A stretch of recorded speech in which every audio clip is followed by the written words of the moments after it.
It is time for Original Tales of Horror. terrifying true stories of the paranormal, Urban legends and folklore. Join us as we explore the dark, the terrifying, and the unknown. Welcome to the podcast where no matter what time it is always horror time.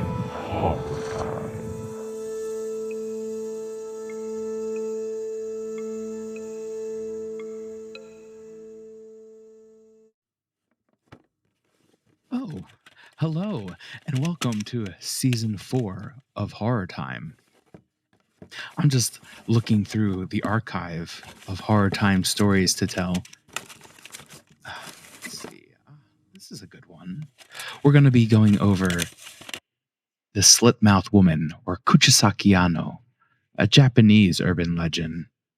And I think this story right here is a good fit. It's about two American boys, frat boys, who travel to Japan and take a nighttime train and get more than they bargained for. Let's pop it in and check it out, shall we? It's called The Legend of the Japanese Night Train.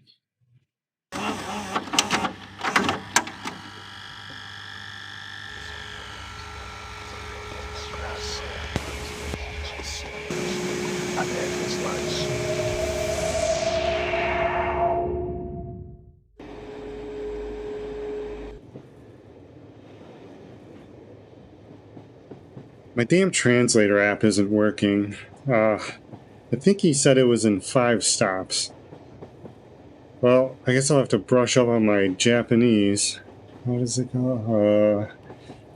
Konnichiwa. Watashi no nemae wa Rick. Oh, so we're lost. I get so anxious when you're drunk. Not as think as you drunk I am. Man, I can't believe we came up empty-handed tonight. Q, it's because no one cares about your so-called karaoke skills. That scream American frat boy. Come on, man. Oh, come on.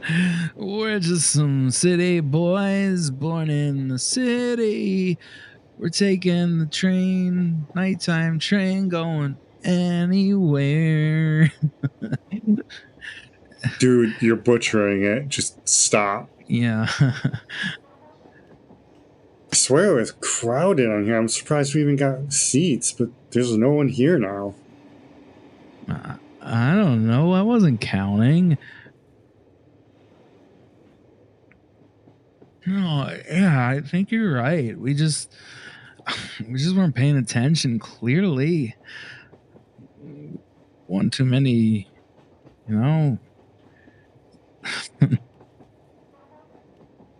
So there's no one left. Are we just gonna keep riding this around or what? No, I don't want to get stuck in a maintenance tunnel. But there is one other person. See? She's sitting over there. I don't know. Seems homeless. I don't think she's moved. She's just looking out the window. Stone-faced. What the hell? Where did this chick come from? She was not here earlier. Whoa. Chill. Slow down there. No need to come so close. You sick? You sick or something? Am I pretty? What? Get a load of this chick, Rick. I don't know. Hard to tell with that face mask on. Ooh. Whatever. I've had more than a few. So, I'm gonna go with yes. Oh, God, what the hell happened to your mouth? You look like the damn Joker. You want to know how I got these scars?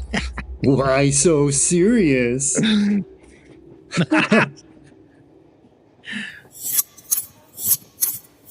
Whoa. All right, Psycho, put the giant scissors away.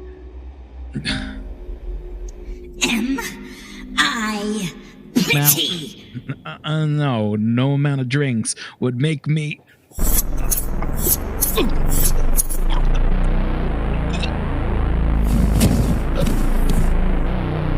Holy shit! You crazy! What the hell? Where did she go? Oh God, you! What the fuck? I'm sorry, bro.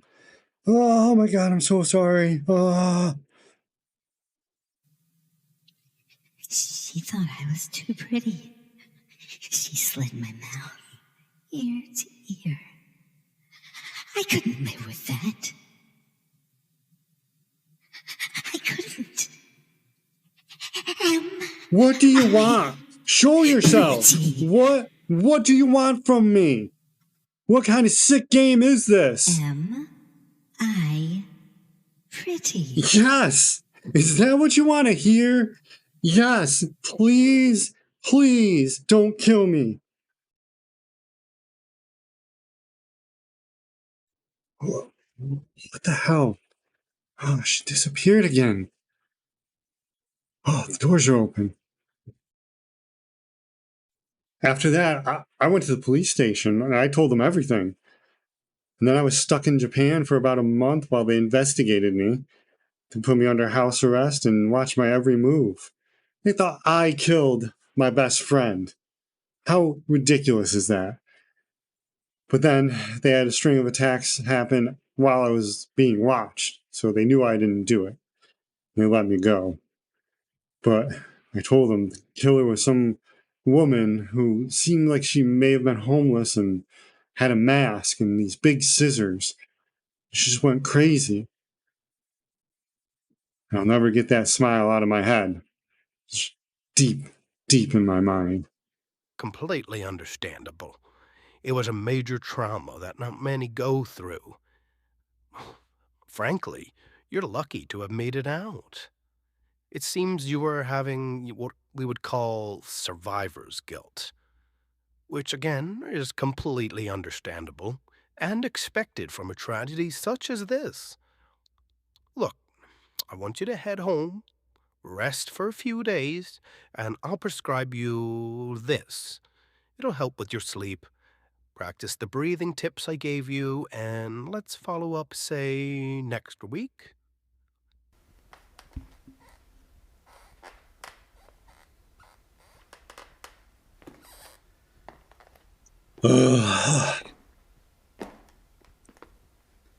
These things better work.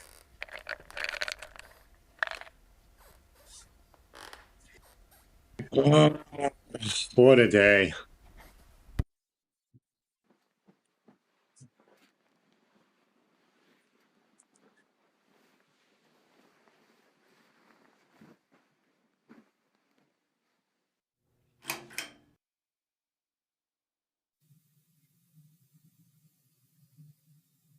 Am I pretty?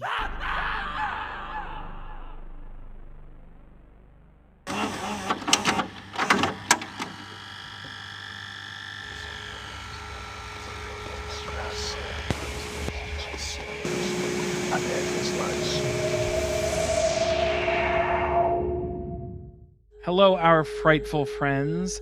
I'm Timekeeper Matt, And I'm Timekeeper Pat. and welcome back for season 4 of Horror Time, where it is always horror time. That's crazy. 4 seasons. It's pretty awesome. I know. I had to look the other day because I was like, wait, where are we? Are we on our 17th or are we? It feels Nah. like it's longer than it is. Yeah, I know it doesn't feel like we started this up 4 years ago, but it's been fun. We've been having lots of fun with it, and just plan to keep going. Yeah, so we are going to have an awesome season this year. We're doing it a little different this year, in the fact that our season is only going to really kind of go up to a little bit past the Halloween season, because we have discussed actually taking a little bit longer of a break on horror time to kind of build up our episodes for horror time. And in the meantime, we're going to do a review show, kind of a spin-off of what we've been doing with the horror time review. But we have a new one coming called Dying to Discuss. So more information about that is going to come along as the season goes, but it's basically just going to be me and Pat reviewing some famous horror films, some not so famous horror films, some cheesy horror films, whatever we want to watch. We have this crazy list of movies that we have not even like watched yet that me and Pat will just throw onto a list. And so we want to tackle that list and kind of review the films as we go through. So we think we would have a lot of fun with that. So in the downtime when there's not horror time, there will be Dying to Discuss. So yeah, excited about that. But anyway, how are you, Pat? How was your summer? It was short, but it's still warm here, so I'm okay with that. Kind of ready for the I'm kind of ready for the summer heat to go away. Same here, but I'm ready for that fall season. But anyway, as we record, it's the first official day of fall, so hopefully it'll start cooling down. Oh yeah, I'm sure it will. Yes. So today we're going to kick off the season talking about an urban legend, but we're going outside of the States and we're going to Japan for one of their most famous urban legends. Let me make sure I say it right. Kuchisake Onna. Kuchisake Onna. There you go. Kuchisake Onna. Perfect. Also known as the Slit-Mouth Woman. And as far as urban legends go, this is a pretty creepy one. Because with all urban legends, there might be a grain of truth behind it. So as we go on, we'll hear about that.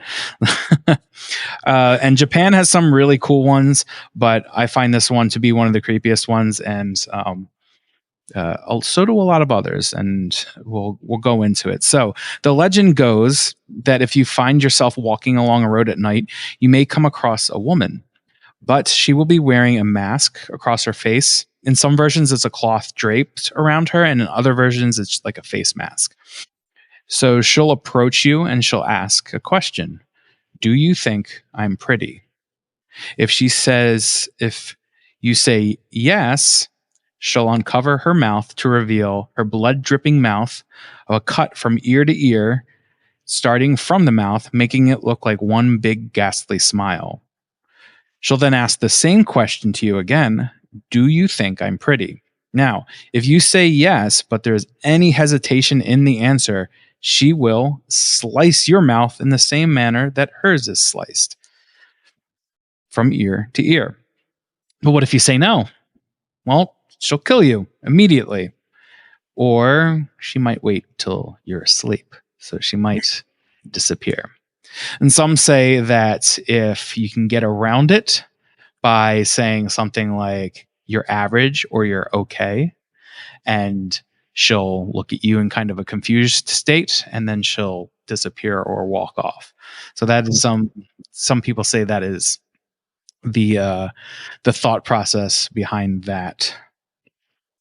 That's fun. Because even with like an average, if someone said like, "Oh, you look average," you still feel kind of like disappointed or like annoyed. Like, oh. But it's interesting that she asks it in general. So the legend or the story behind that legend is that the Slit-Mouth Woman it's a pretty tragic one. Most variations tell of a woman who was married to a samurai. The samurai went off to war, and while he was away, she began to have an affair. And then when the samurai returned, he found her in bed with another man, and he proceeded to slice his wife across the face from ear to ear. Her disfigurement caused her to be shunned from the community and eventually led to her dying by suicide. Now, in the afterlife, she haunts passersby in the effort to get them to like her. When she doesn't get the answer she wants, she kills them. So basically, it seems like this is a kind of like a vanity tale, like kind of like a vain vanity tale, also like a punishment of adultery tale as well. So you can see there's those type of things in there as well. And then behind that, yeah, like I said, being vain about your looks, your appearance, what's that going to lead you to? Could it just lead to misery? It's like that whole idea behind it. Now, people really think that most people think that this tale or this urban legend really took hold in the 1970s in Japan. In specifically 1979, there were reports of people actually seeing this woman, and in the schools, it started to go around. It started being, this urban legends that kids pass from, each other by mouth, as kids do. You hear this weird, cool, creepy story, and you tell everyone. We were all there, right? We've all been there. Yeah.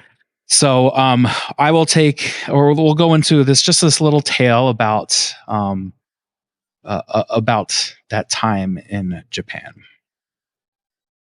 It was 1979. I was walking, taking my regular path home from school. The sky was a canvas of fading pink and blue hues, the last remnants of daylight clinging to the horizon.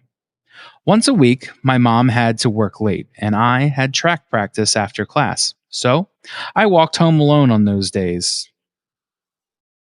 I didn't mind it, though. This particular road was always my favorite to walk down. It was quiet, except for the sounds of nature. There was something so peaceful about it.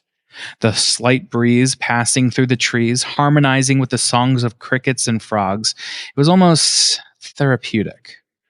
The orange glow of the streetlights hit the ground, casting along eerie shadows that danced with the swaying branches. Sections of darkness were scattered along the road, creating pockets of mystery. Then a peaceful quiet set in, followed by the distant sound of crickets filling the air. After a long day of school, a moment of silence was welcome. Just then, a figure peered out from around a street lamp. The cast of the streetlight created a silhouette of a thin woman with hair that reached halfway down her back. As I kept walking, the figure just stood there across the street. Suddenly, she started to get closer. As the light slowly fell on the figure, a woman wearing a face mask stepped forward. She approached without saying a word. She stopped right in front of me and tilted her head. Then she spoke. "Do you think I'm pretty?" Fighting through the fear, I uttered, "Yes." She slowly peeled back her face mask, revealing a blood-dripping smile that was slit from ear to ear. Gasping in horror, I was struck with silence, completely blanking on what to say. She then spoke again, this time holding up a giant pair of scissors and waving them back and forth in front of my face. She asked again, "Do you think I'm pretty?" My mind raced, recalling stories of the Kuchisake Onna, the vengeful spirit of a woman who was brutally murdered and disfigured. He remembered hearing about sightings of a woman with a surgical mask covering her face, carrying a pair of scissors or a knife. The fear was palpable, and I felt a chill running down my spine as I faced the woman. Suddenly, the woman lunged forward, her scissors glinting in the dim light. I stumbled back, my heart pounding in my chest. Suddenly, I remembered another story where children had actually died that night, with rumors of sightings of a woman with similar features at the time and the place of their death. My fear turned to terror as I realized I might be facing the same fate. Desperately, I tried to think of a way to escape. I remembered that some people manage to survive these encounters with the Kuchisake Onna by confusing her with their answers or even offering her a piece of candy. With trembling hands, I reached into my pocket, searching for the candy I had from earlier that day. But I held it out to her. The woman paused, her eyes narrowed, and she looked at the candy. Slowly, she reached out and took it. Her expression was unreadable. I took the opportunity to run, legs pumping as fast as they could carry me. I didn't stop until I reached the safety of home, slamming the door behind me. I never took that path home again. But the story didn't end there. That night, as I lay in bed, I heard a faint tapping on the window. My heart raced as I pulled the covers over my head, hoping it was just my imagination. The tapping grew louder and more insistent. Gathering my courage, I peeked out from under the covers and saw the silhouette of the woman standing outside the window, her scissors glinting in the moonlight. Then I remembered another detail from the stories. Kuchisake Onna was said to have supernatural speed. There was no way I could outrun her, even if she decided to come after me again. I had to think fast. I grabbed a handful of candy from my bedside table and threw it towards the window. The tapping stopped, and the silhouette disappeared. The next morning, I found the candy scattered on the ground outside the window untouched.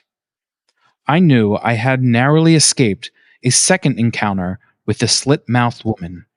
From that day on, I always carried candy with me, just in case.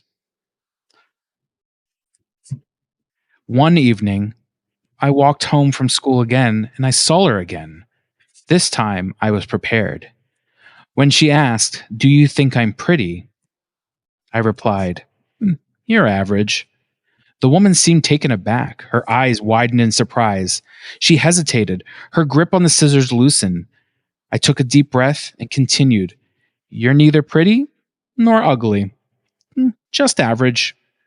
The woman's expression softened, and she slowly lowered the scissors.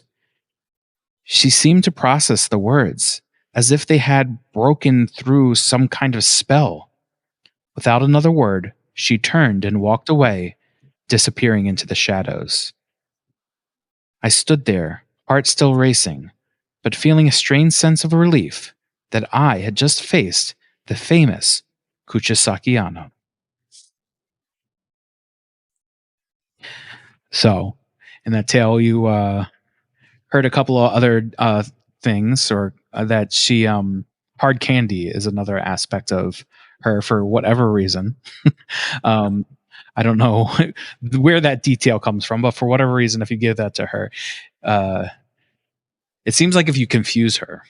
Yeah, that's what I saw. When I was looking up like pictures just to like images on Google, there was one. You ever watch King of the Hill?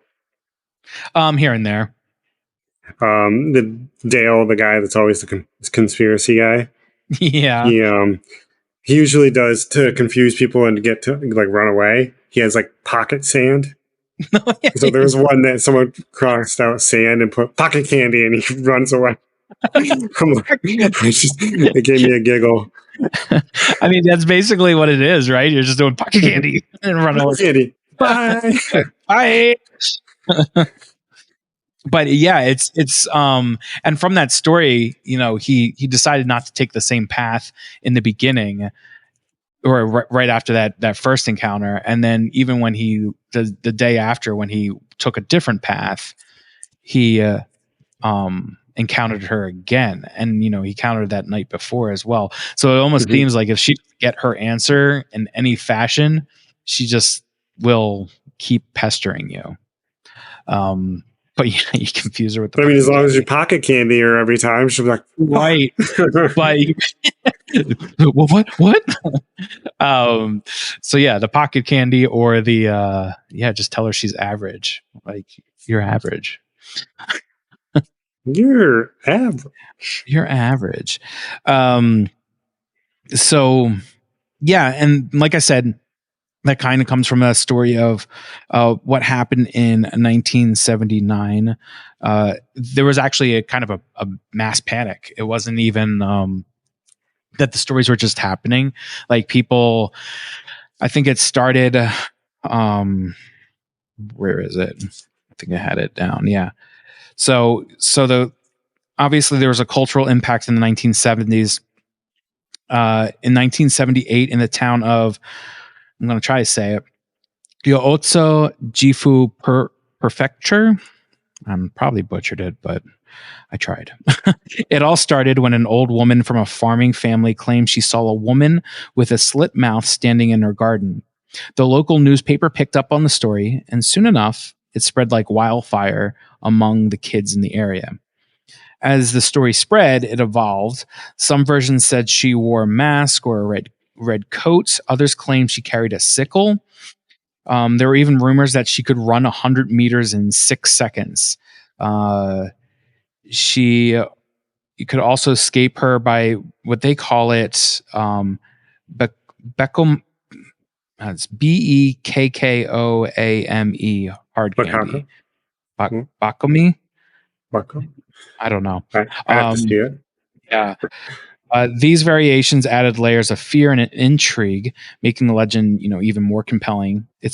What's fascinating is how each retelling adds new details, reflecting the creativity and fears of the storytellers.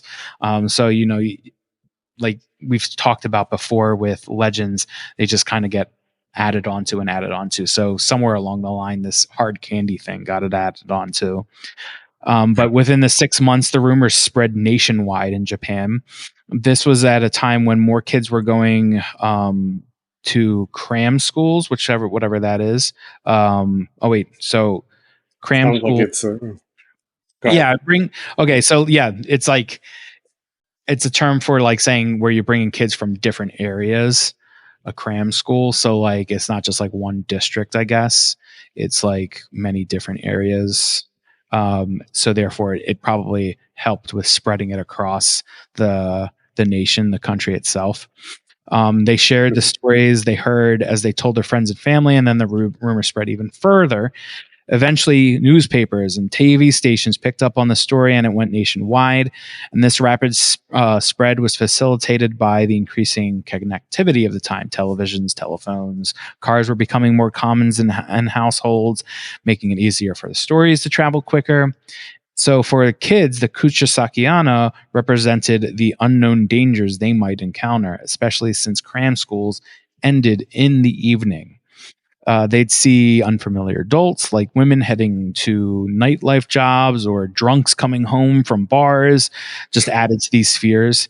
The legend played on these anxieties, turning everyday encounters into potential threats. And then it's a classic example of how an urban legend can reflect societal fears and anxieties, especially those of the younger generation. At first, teachers and parents were really worried. They organized patrols and made sure kids went home in groups. The community's response showed how seriously they were actually taking the threat, even though it was based on a rumor. The rumors eventually died down by the summer of 1970, but the image of the Slit-Mouth Woman has stuck around. And enduring fear, speaking to the power of urban legends and their ability to tap into deep-seated anxieties. And even after the initial panic subsided, the story of the Kuchisake Onna remained a part of local folklore, a remainder of the power of the collective imagination. Now, interesting enough, the legend even inspired a haunted house attraction called Kyofu no Hosomichi, or the Narrow Road of Terror, in the Yangazi shopping arcade in Gifu. It ran seasonally from 2012 to 2019. Sounds kind of cool. The attraction allowed people to confront their fears in controlled environment, turning the legend into a form of entertainment. The haunted house became a popular destination, drawing visitors who wanted to experience the thrill of encountering the Kuchisake Onna in a safe setting. It shows how urban legends can evolve from sources of fear to sources of entertainment. What if she actually? What's up? What if she actually ended up in there? What if she materialized in there or whatever. Oh, I know, right? Yeah, like they what Like, what you is don't know. Like you said, it's safe, yeah. but like, what if? What is that, Tulpa? Like almost like Yeah. Stinger? Oh yeah. Because Yeah. they're even give her more power God. because everyone else is being aware. Oh, yeet. Yeah. Okay. Sorry. Go ahead. No, it's okay. Um So yeah, I was just going to say the Kuchisake Onna is a perfect example of how a story can adapt and persist, reflecting the culture and social dynamics of the time. Let's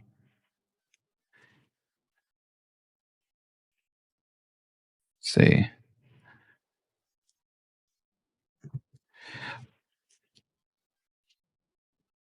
where's I going with it?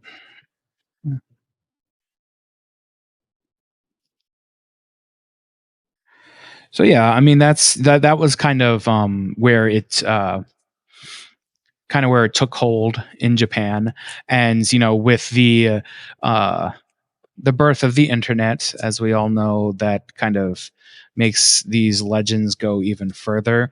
So you can read stories and counters for forever, probably on sites like Reddit and things of that sort, where you can just kind of read these stories. There is a film. I think there are a couple of films, and I think the Kuchisake Onna appears in different television things. Does she appear in Supernatural? I wanted to say. I don't think so. If she does, wait. I don't think so. There was something with a sword that they did, but I forgot what that Okay. was. I forget what it was that she appears in that I was reading. But I know there's a It's film I have not there. watched. No, go Sorry. ahead. There's they, she has different, like, they call in Japanese culture they use yokai as a name for spirits, Okay. as a spirit, Yeah. and onyo as well. And Okay. yokai used to be like an anime a while That's what I was. ago, Okay, that's what I was going to say. I and was she may like, have been in that. yeah, she was in an anime. Yep. And there's an American version too. I didn't write the name down. Dang it.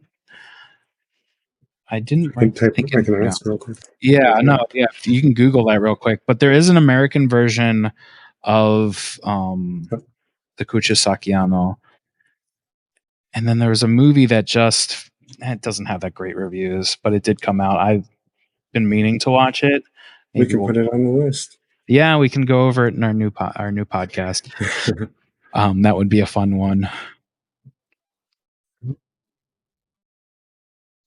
There's one that I saw that's carved, the Slit-Mouth Woman, 2007. Yeah, I think that's the one that I'm thinking about.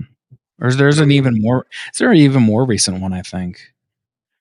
But this one's not available in our country, in our area, it said to me. So Oh, really? yeah, he literally has like gigantic scissors. Yeah, no, she does. Like when I say gigantic scissors, she like has these gigantic scissors. Yeet. And it's got to be crazy, like maybe like around COVID time, or I don't know if was it Japan or China that you like wear masks all the time anyway. Yeah, Both. Japan tends to a lot. Yes. Okay, because during like that, with that going on, if people are already wearing masks, then you don't kind of doesn't Right. click if it's out of the ordinary, as it would be for like pre-COVID us walking on the street, you Yeah, see someone with a surgical mask and and it they makes you come up to wonder. you. Right. It makes you wonder if the culture there, you know, inspired that. But I don't know. I don't know how long. I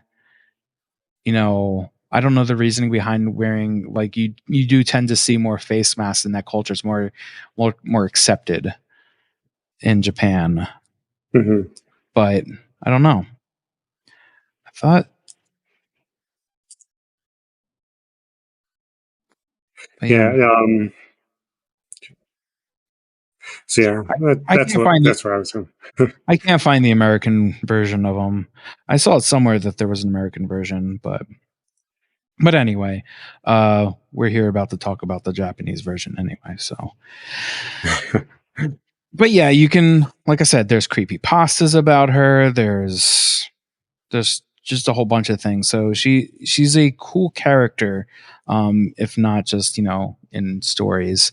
It's an interesting character. That is creepy.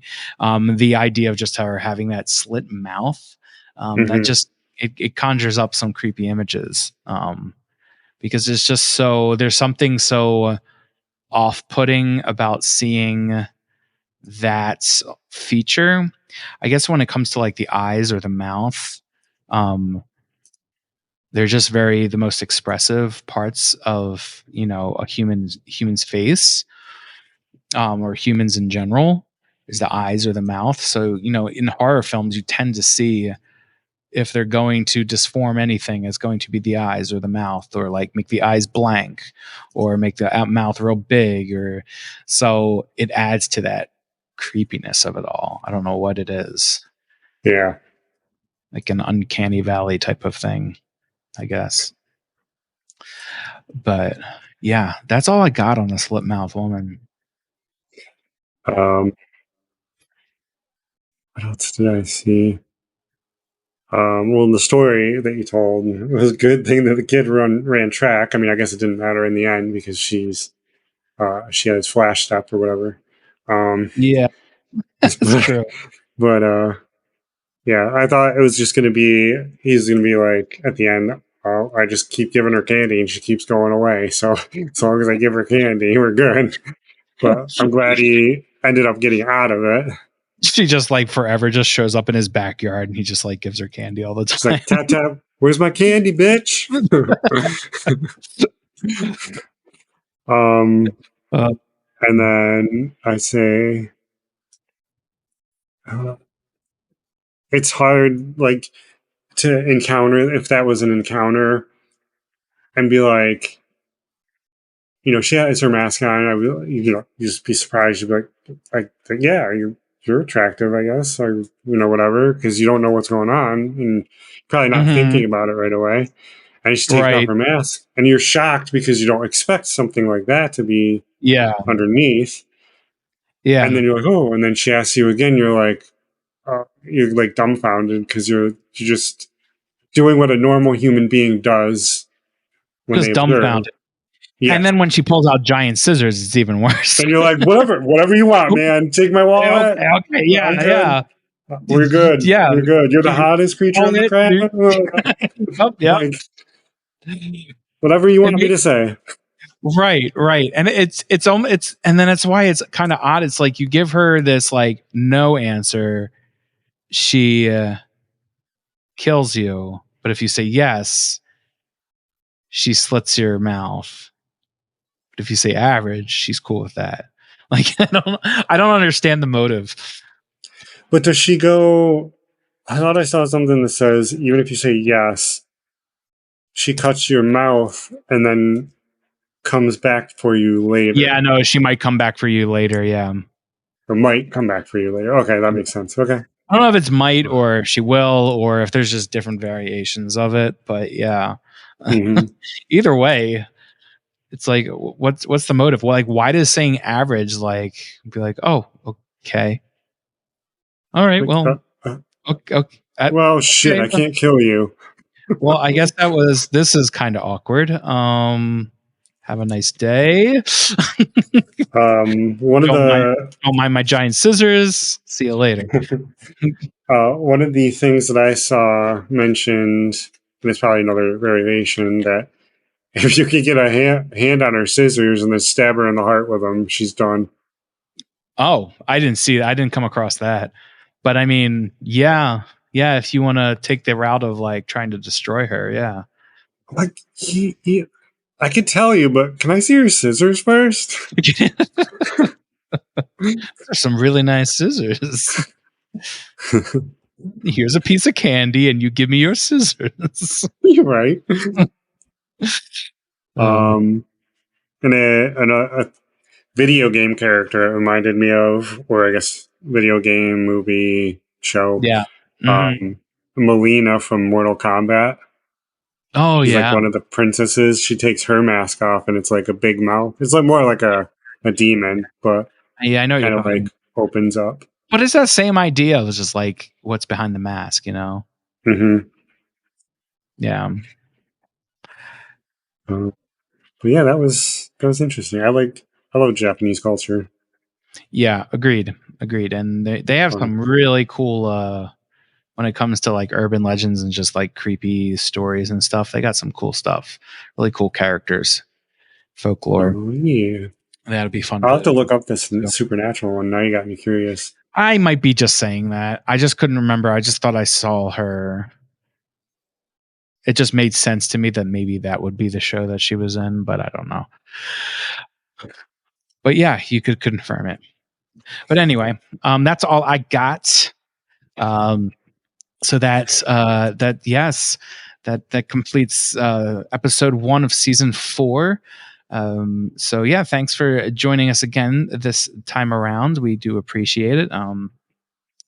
And next episode, we'll be going over the famous Villisca Axe Murder House. So it's going to be a true crime ghost story, classic true crime ghost story as we lead up into our spooky Halloween season. So yeah, no, that'll be an interesting one to go over. Cool one to go over. Never been to the house. Always kind of wanted to check it out. But yeah, so be fun to delve more into it.